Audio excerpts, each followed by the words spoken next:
Damodra devotional ఛానల్కు స్వాగతం. తిరుప్పల్లాండు 3వ పాసురం యొక్క అర్థాన్ని చూడ్డానికి రెడీనా అందరూ?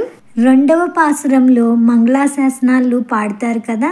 నీ భుజాలకు రక్షణము, నీ పాదాలకు రక్షణము, నీ భక్తులకు రక్షణము, నీ హృదయవాసి అయిన లక్ష్మీదేవికి పరిపూర్ణమైన రక్షణం కలుగుగాక అని మంగళం పాడుతూ ఉంటే అప్పుడు ఏం చేస్తారు? సుదర్శన భగవానుడు ప్రకాశిస్తూ ప్రయోగ చక్రంగా మారుతారు. అప్పుడు సుదర్శన చక్రం కూడా మంగళాశాసనం పాడతారు. అలాగే పాంచజన్యానికి కూడా మంగళాశాసనం పాడతారు అనే విషయాన్ని చూసాం కదా. దాని యొక్క అంతరార్థాన్ని కూడా చూసాము. ఈరోజు 3వ పాసురాన్ని చూద్దాం. வாளாட்பட்டு நின்றீர் உள்ளீரேல் வந்தும் மண்ணும் மணமும் கொண்மின் கூளாட்பட்டு நின்றீர்களை எங்கள் குழுவினில் புகுதலொட்டோம் ஏழாட்காலும் பழிப்பிலோம் நாங்கள் இராக்கதர்வாள் இலங்கை பாளாளாகப் படை பொருதானுக்கு பல்லாண்டு கூறுதுமே. ప్రతి పదానికి అర్థం, ప్రతి పదార్థము స్క్రీన్ మీద కనపడుతూ ఉంటుంది, గమనించగలరు.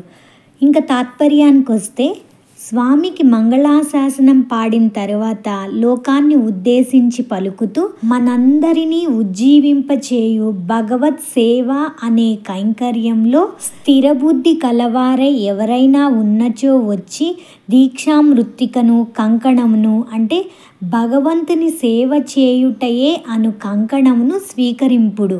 కేవలం కూటి కొరకే దాస్యవృత్తిలో దిగి ఉన్న వారిని మా గోష్ఠిలోకి ప్రవేశింప అంగీకరించము. 7 తరములుగా ఎటువంటి దోషము లేని వారం మేము. కంకణబద్ధులైన మీరు, మేము అందరం కలిసి లంకా నగరంలోని రాక్షసులు బాగుపడునట్లు, దుష్టులు నశించునట్లు యుద్ధం చేసినటువంటి శ్రీరామచంద్ర స్వామికి రక్షణం అగుగాక అని మంగళం పలుకుదాం అని ఆహ్వానిస్తున్నారు. అంటే ఏం చెప్తున్నారు అంటే, అత్యంత సుఖానురూపమగు దాస్యమును పొంది దృఢముగా ఉన్నట్టి వారే ప్రపత్తి పరులమగు మా గోష్ఠిలో చేరగలరు. అటువంటి సేవాభావం ఉన్న వాళ్ళు మాత్రమే మా గోష్ఠిలో చేరగలరు, వారికి మాత్రమే అవకాశం ఉంది అని చెప్తున్నారు. ప్రయోజనాంత పరులు, అన్నమునకు దాస్యం పొందువారు మాలో చేరజాలరు. అంటే సెల్ఫిష్గా ఉండేవాళ్ళు, ఓన్లీ తిండి తిప్పలకే ఉండే వాళ్ళు మా గోష్ఠిలో చేరడానికి అర్హులు కారు అని చెప్తున్నారు. ప్రపత్తి పరులమగు మేము దేవాంతర, మంత్రాంతర, సాధనాంతర, ప్రయోజనాంతర అంటే ఎటువంటి లాభసాటి దోషములు లేని వారము. మేము మోక్ష సన్యాస యోగులము. ఇతరుల క్షేమమును కోరి లోక కళ్యాణం కొరకు దైవమునకు మేము ప్రపన్నులమైనట్టి వారము. లంకాదిపురిలోని రాక్షసులను అందరినీ దునుమాడిన పురుషోత్తమునకు అంటే ఆ శ్రీరామచంద్రునికి మంగళాశాసనమును అంటే తిరుప్పల్లాండును పలుకుచున్నాను అని చెప్పి విపులంగా దీని అర్థం. ఇంకా వివరణ చూసుకున్నట్లయితే పైన ఉదాహరింపబడిన 3-4 వాక్యాలందు ప్రపత్తి పరులగు భక్తులెట్టివారో క్లుప్తంగా సూటిగా వర్ణించబడింది. ఇదే విపులంగా గీతా భక్తి యోగంలో వర్ణించబడి ఉంది, భగవద్గీత భక్తి యోగంలో వర్ణించబడి ఉంది. ప్రపత్తి పరులైన వారు దోష చతుష్టయంనకు దూరంగా ఉన్నారు. అసలు ఈ దోష చతుష్టయములు ఏంటి అంటే, చతుష్ట అంటే 4 రకాలైన దోషాలు ఉంటాయి. ఏంటి అవి అంటే, కొందరు అనేక దేవతల గూర్చి ఏదేదో చెప్పు దోషం కలవారు, అది మొదటి దోషం. కొందరు ఏవేవో మంత్రములని, వాని జపమని, వాని ఫలితమని గొప్పలు చెప్తూ లోకమును వంచించు దోషంన కలవారు. 3వ వాళ్ళు కొందరు ఆ యోగం, ఈ యోగం, యోగ సాధన మొదలైనవన్నీ తెలియని వారికి చెప్పి వారు పాటించలేని విషయాలను చెప్తూ మానవులను వంచించు దోషం కలవారు. అట్లాగే 4వది కొందరు వారి స్వలాభం కొరకు ఏమైనను చెప్పుట, ఏమైనను చేయుట అను దోషం కలవారు. ఇవి ఈ 4 దోష చతుష్టయములు. ఈ దోష చతుష్టయములు ఉన్నవారు అల్ప సంస్కృత పదజ్ఞానంతో వాని అర్థం ఎరుగక అజ్ఞానులగు సోదర మానవులను వారి మూఢ విశ్వాసముల వలను లేక స్వలాభం కొరకు భక్తులమని పండితులమని జ్ఞానులమని ప్రకటించుకొంచు సంఘమున చలామణి అవుతూ ఉన్నారు. మనం గమనిస్తే ఇప్పుడు ఉన్న ఈ ప్రపంచంలో 90% మంది ఇలాంటి వాళ్ళే కనపడుతున్నారండి. రోజుకొక సాధువు పుట్టుకొస్తున్నాడు, రోజుకొక యోగి వస్తున్నారు, రోజుకొక గుడి పుట్టుకొస్తుంది. ఎక్కడ ఏం పడితే అవి కనపడిపోతున్నాయి అన్నమాట. మేము ఇది చేస్తాం, మేము అది చేస్తాం, మీరు మా దగ్గర జాయిన్ అవ్వండి, మీకు ఈ కోరికలు తీరుతాయి, ఈ పూజ చేయండి, ఈ కోరికలు తీరుతాయి. అదే ఇక్కడ చెప్తున్నారు ఆ దోష చతుష్టయములు అని చెప్పి. ప్రపత్తి పరులకు ఈ దోషాలేమీ లేవు. వారు దాసులుగా భావించుకుంటారు. ప్రతి వైష్ణవులలో కూడా ముఖ్యంగా ఉండే లక్షణం ఇదే అండి. ఎవరు కూడా నేను అని అస్సలు చెప్పుకోరు. నేను దాసుణ్ణి అనే చెప్పుకుంటారనమాట. దాసులుగా భావించుకుంటారు. సంఘంన ఏ అంశమునను వారి కంటే తక్కువ వారు లేరను సానుభూతి, దయ, ప్రేమ గుణములు కల పవిత్రులు వీరు. కావున లేని గొప్ప గుణములను ఆపాదింప చేసుకొను దుర్గణమునకు వీరు చాలా దూరంగా ఉంటారు. లోక కళ్యాణం కొరకే వీరు దైవమునకు ప్రపన్నులగుచున్నారు. వీరు మోక్ష సన్యాస యోగులు. సర్వులు మోక్షమును ఆనందమును పొందవాలి అనేదే వీరి కాంక్ష. వారి లాభము, వారి సుఖము, వారి మోక్షం కొరకు కానే కాదు. ఇదే తిరుప్పావైలో కూడా చెప్తారు కదండి.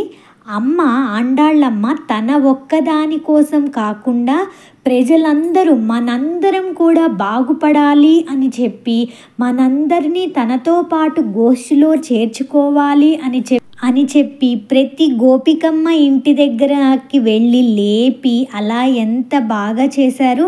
ఇక్కడ కూడా మన అందరి కోసమే, వారి లాభం కోసమో వారి సుఖం కోసమో వారి మోక్షం కోసమో కాదు, అందరం ఒకటే చోట కలిసి అందరికీ మోక్షాన్ని పంచాలి అన్నది వీరి ముఖ్య ఉద్దేశం. ఇంకా ఏం వివరిస్తున్నారంటే తమ గోష్ఠిలో చేరుడని చేతనులందరినీ ఆహ్వానించుచున్నారు ప్రపన్నులైన ఈ భక్తులు.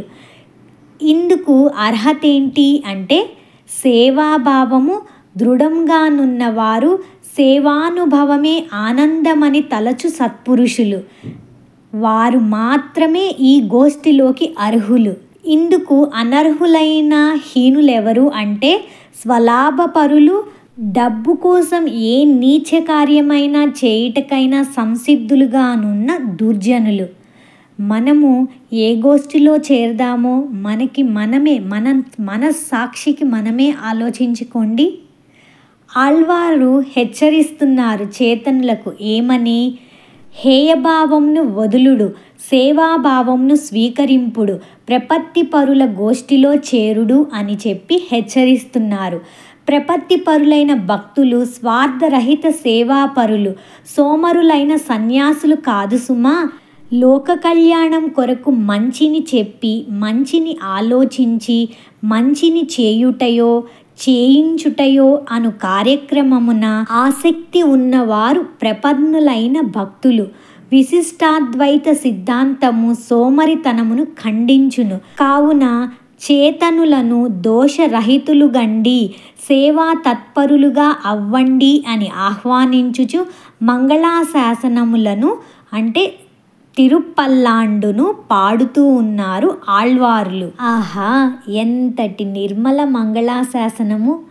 అలా కాకుండా మనం గమనిస్తే సామాన్యులు చేయి మంగళాశాసనము ఆశీర్వాదము ఎలా ఉంటుందో గమనించండి.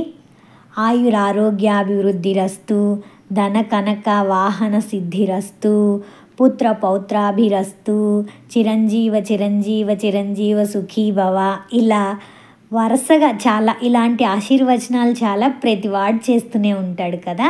ఈ అసత్య ప్రియ వాక్యులచే వీరంతా చార్వాకులే.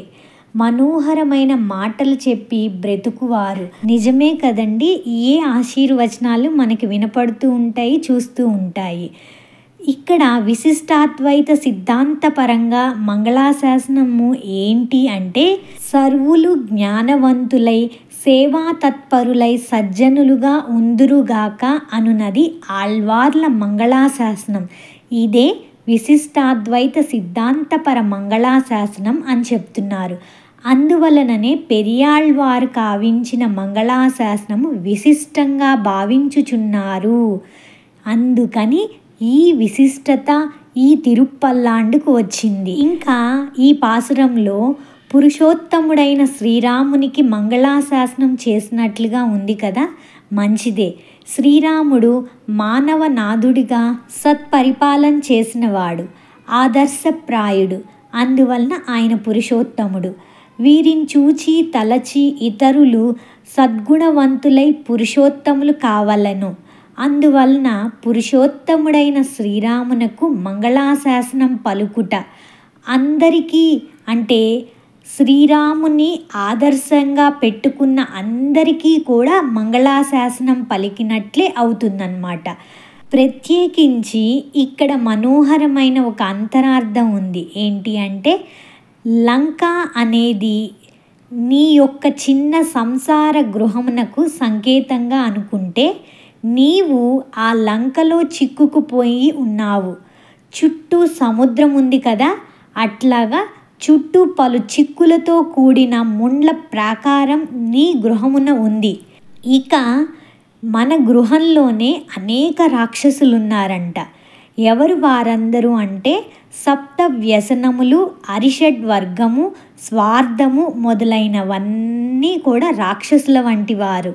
ఈ రాక్షసులందరినీ జయించిన నీవు పురుషోత్తముడవుగాక. ఇంకా లంకలోని రాక్షసులను దునిమిన పురుషోత్తముడు అంటే, సంసారంలో దుష్ట శక్తులకు వశం అవ్వకుండా జయించిన వాడు ప్రజ్ఞ కలిగిన పురుషోత్తముడు అని చెప్పారన్నమాట. పురుషులందరూ కూడా ఇట్టి పురుషోత్తములు కావలయను అన్నదే ఆళ్వార్లు కోరుకున్నారు. అట్టి సంస్కారమును ఉద్ధరణను పొందిన పురుషోత్తములు అయిన చేతనులకు ఆళ్వార్లు మంగళాశాసనములు పలుకుచున్నారు. ఎంత ఉన్నత భావమండి, ఎంత సంస్కారయుతము, ఎంత వాంఛనీయము. ఆళ్వార్లు తాను మంగళాశాసనం చెప్పుటచే తృప్తి నొందక అనన్య ప్రయోజకులకు భగవత్ ప్రాప్తి కాములకు కూడా ఆహ్వానించుచున్నారు. మనం కూడా ఆ ఆహ్వానాన్ని అందుకొని ఆ భగవత్ ప్రాప్తి అనే కోరికను నింపుకొని ఒక అడుగు ముందుకు వేద్దామా? 4వ పాసురం అర్థంలో కలుద్దాం. సర్వం శ్రీకృష్ణార్పణమస్తు.